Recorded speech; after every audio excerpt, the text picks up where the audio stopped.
राजनीति में बौखलाहट बहुत कुछ बयां कर जाती है।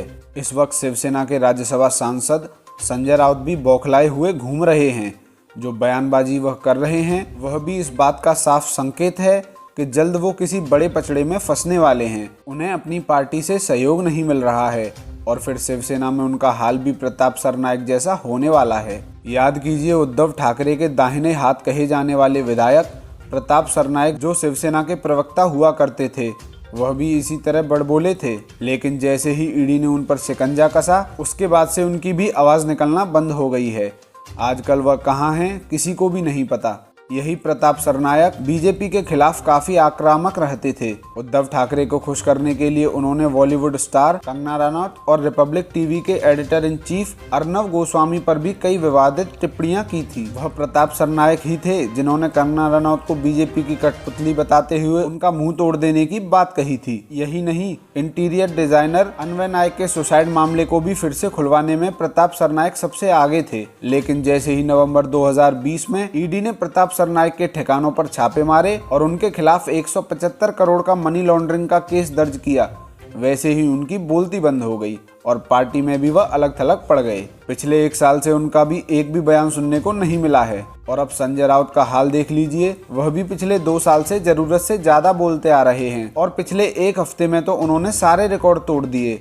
अब ईडी उन्हें केंद्र सरकार की एजेंट दिख रही है। उनका दावा है कि ठाकरे सरकार गिराने के लिए उन पर ईडी आधिकारिक दबाव डाल रही है। कभी कहते हैं कि शिवसेना मुंबई का शेर है, कभी कहते हैं कि अगर हमारे घर में घुस जाओगे तो नागपुर भी नहीं पहुंच पाओगे। अब सवाल तो यह उठता है कि हर मुद्दे पर सामना में लेख लिखने वाले संजय राउत तो बड़े आराम से ईडी के अधिकारियों की धमकी, ठाकरे सरकार को गिराने का दबाव जैसी पूरी बातें पूरे सबूत के साथ सामना में छाप सकते थे। कौन उन्हें रोक रहा था?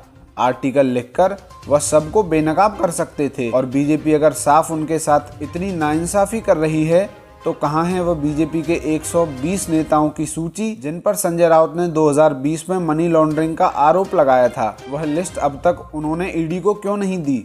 याद कीजिए, 2020 में जब संजय राउत की पत्नी को प्रवीण राउत की पत्नी के जरिए 55 लाख रुपए दिए गए थे और ईडी ने उन्हें सम्मन किया था, तब भी संजय राउत ने यही राग अलापा था। और अब 1034 करोड़ रुपए जमीन घोटाले में प्रवीण राउत की गिरफ्तारी के बाद संजय राउत के होश उड़ गए हैं। दरअसल अब तक संजय राउत पर सीधे सीधे कोई लेन देन या भ्रष्टाचार का आरोप नहीं लगा था, लेकिन इस बार सिर्फ संजय राउत या उनकी पत्नी ही नहीं, ईडी के रडार पर उनकी बेटियों की कंपनी भी आ गई है।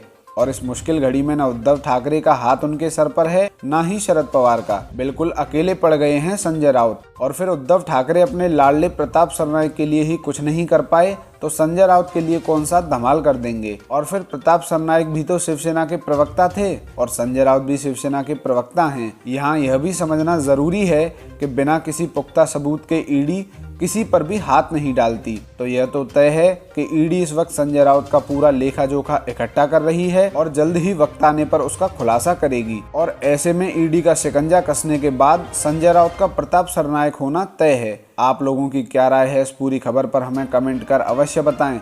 अगर वीडियो पसंद आया हो तो वीडियो को शेयर अवश्य करें। अगर चैनल पर नए हैं तो चैनल को सब्सक्राइब कर लेना। धन्यवाद।